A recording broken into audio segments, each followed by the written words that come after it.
बिडके असत.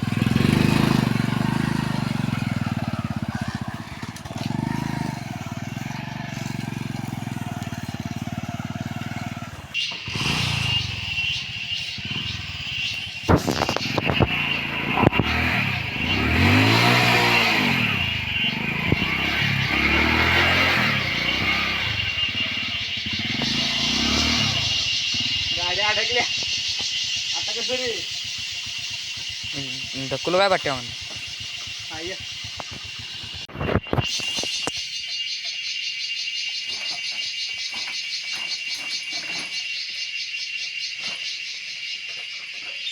पलीकडे रस्ता आहे. नाही नसणार.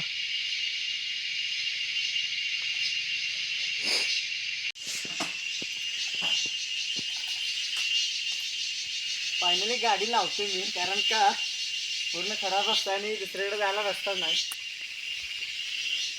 हा वाईट लागली मगाशी. आणि आता इथनं पण जायना, कारण पाऊस पडल्यामुळे सगळा घोळ झाला नाही. तर इथनं गाडी जायत होती आणि अजून एक रस्ता इकडनं कुठनं तर आहे ते मला माहीत नाही. पण ह्या रस्त्याने आपण जाऊया पहिल्यांदा आणि गाडी लॉक करतो.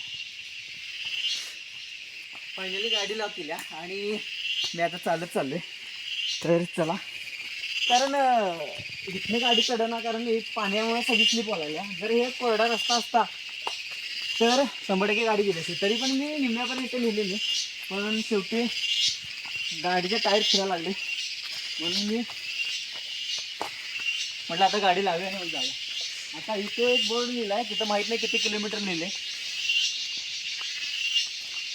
पुढं गाडी गेली असती जर इथनं वर चढून आली असती तर. त्यातली 2 व्हीलर कोणतरी घेऊन गेलं इथनं. सांग ना 1 किलोमीटर लिहिले.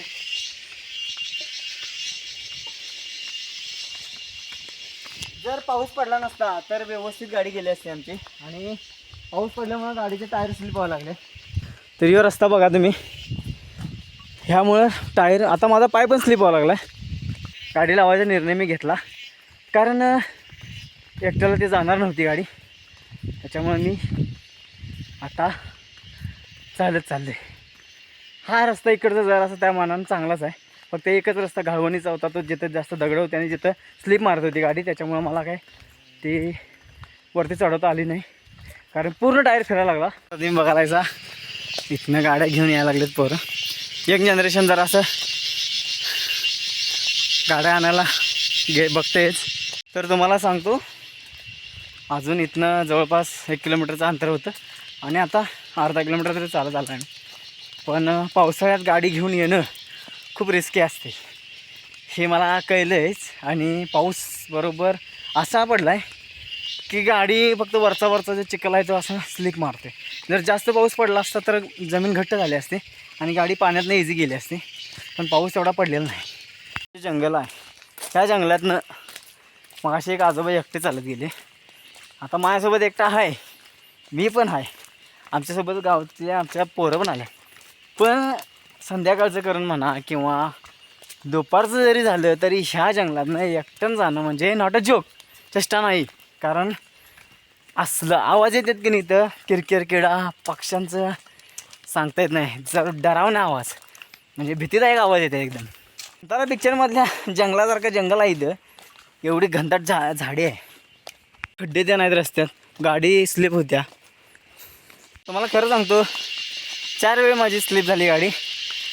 2 वेळ नाही 3 वेळ पडलो एक्झॅक्ट. मी पेट्रोल पण सांडलं माझ्या गाडीतलं. आणि एक वेळ आवरली गाडी आणि एक वेळ म्हणजे जिथं जागेवर थांबली तिथंच उभा राहिली.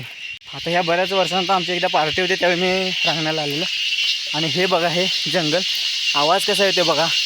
पूर्ण रात्र झाल्याकडे वाढते 5 मिनटासाठी. एवढं जंगलात आत हे आहे, आवाज बघा किती खतरनाक येते. फायनली पायथ्याजवळ आलो आहे आम्ही. मेन पायथा आहे आणि इथे एक गाड्या आत जाऊ नयेत म्हणून इथे दगडं लावल्यात. हा मेन पायथा आहे.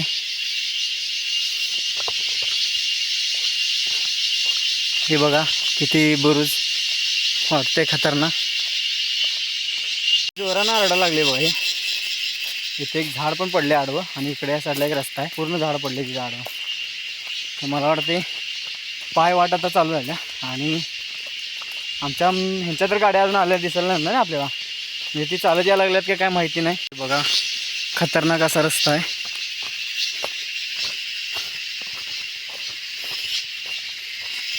खरं सांगतो मित्रांनो, एवढं डेंजरस आवाज यायला लागल्या तिथं किरकिर किड्यांचा आणि यांचा.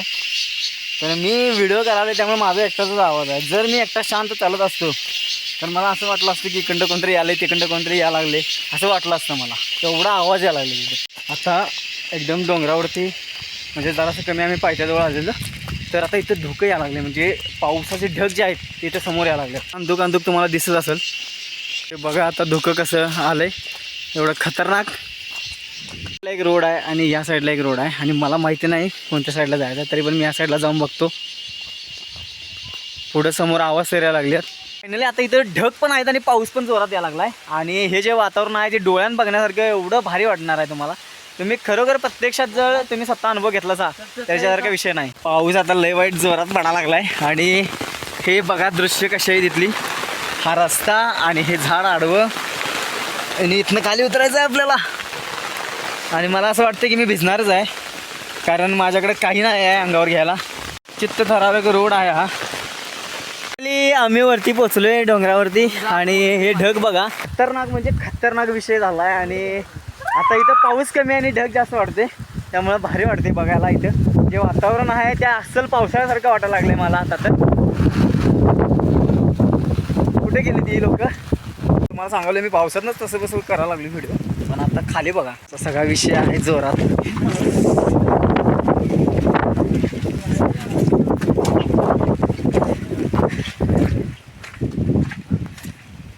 बघा हिने फक्त चान्स मारलाय, त्यात फक्त दोघं जण आहेत, त्यांनी फक्त आणलाय आणि मी एक, बाकी सगळ्यांनी रेनकोट आणलाय. आणि हा पाठीमागनं तुम्हाला अंधुक असा ह्याच्यात दिसतोय तो आपला रांगणा किल्ला. आणि ह्याच्यामुळं मी काय आणलं नाही अंगावर, फक्त भिजायचं म्हणला येऊ. मजा आली होते नाही चलेगा तर चलेगा. मी खाली बघितलं असं तर पूर्ण दरड आहे आणि ह्या बाजूला तर तुम्हाला माहितीच आहे. आणि हे आमचे सगळे गावाली आहेत, मित्रच आहेत. आता विचारलेला माझा मोबाईल वॉटरप्रूफ आहे का, तर वॉटरप्रूफ काय नाही आहे. 10,000 रुपयाचा मोबाईल आहे माझा आणि त्यातनंच मी तसंच शूट करावे. बघतो कितपत साथ देते मला, पण मी भिजवणार नाही आहे या मोबाईलला, कारण भिजवला तर खराब होऊन जाईल. मोबाईलच्या कॅमेऱ्याच्या लेन्सवरती पाणी पडायला लागले आणि ह्या मी प्रवेशद्वाराची इथं आहे. आणि तुम्हाला खरं सांगतो मोबाईलचं मला कितपत केवढं शूट करणार आहे मला नाही माहिती. पाऊस जर आला तर पूर्ण बंद होऊ शकते माझं शूट करायचं. आणि जो प्रत्यक्षातला अनुभव जो आहे तो मी स्वतः घेणारच आहे. त्यामुळं मला जेवढं तुम्हाला दाखवता येईल तेवढं मी दाखवणारच. आणि जर का नाही दाखवता आलं तर समजून घ्या की मोबाईल त्या लेवलचा नाही माझा. जर आयफोन वगैरे असतं तर मी पूर्ण पाण्यातच शूट केला असतं.